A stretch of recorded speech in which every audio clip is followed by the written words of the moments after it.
Out of the current economic crisis, it's arguable that a new capitalism will be born. This is not any old turn in the economy.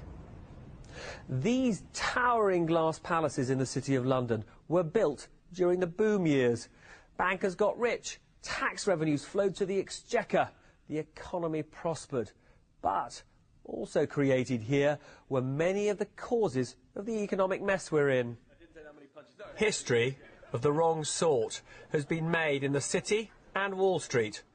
The big problem this time, and it has happened before, but it's a relative rarity, is quite simple. The banks went bust before the economic downturn.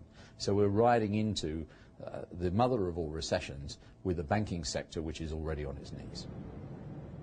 The trigger of the banking crisis was all those repossessions and losses from crazy subprime lending in the US.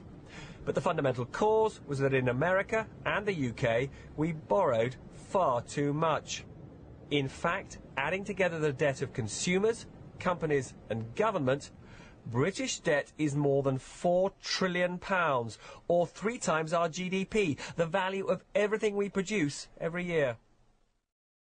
We have become, over this last decade, the most indebted nation on earth ever.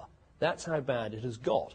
And, you know, the problem was, globally, obviously you had this great imbalance, huge saving by China, huge borrowing here in the West, but there was nothing in our regulatory system. You know, why is it so much worse in Britain than elsewhere? That there wasn't anything in our regulatory system to call time on the level of borrowing and on the level of debt. So why didn't the government prevent the creation of this debt bubble? In the view of everyone who was involved, it was sustainable, that the bubble could be managed, it could be contained without bursting, with the rather explosive consequences that we've seen. I think the primary responsibility rests with the banks, but the secondary and very close-run responsibility lies with those whose responsibility it was to supervise the banks and to sound an early warning. Here's one reason why banks got it wrong. Their bosses didn't understand this stuff, the formulas their rocket scientist traders used for valuing new investment products. But the big reason? Even though it required a complete suspension of judgment to engage in all of the lending and trading that they did, they took comfort in the fact that their peers were there with them. As a great man once said, no individual lemming ever received bad PR. We only talk about lemmings. You know, I think it is. And the reason this is hurting all of us is that banks' losses mean they've had to reduce their lending. We do see a period in which banks have to reduce the amount of money they borrow, and that will impact the amount they can lend. And I think they're going to have to reduce the amount they borrow quite substantially. So that means roughly 2/3 of the credit at the peak will have gone. This number, £740 billion, sums up the British banking crisis.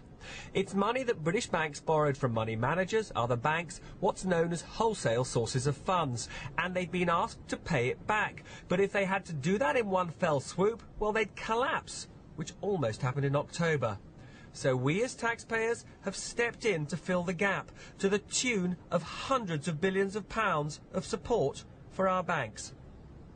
At my feet is the Bank of England, and over there is Parliament, the Treasury and 10 Downing Street. Together, they pumped mind-boggling amounts of taxpayers' money into the real economy and into the banking system to prevent what looks like a pretty sharp recession turning into something worse, a slump. But when the private sector is dependent on the support and goodwill of taxpayers to that extent, well, that changes everything. And tomorrow, I'll explain why this may lead to a new kind of capitalism. Robert Peston, BBC News.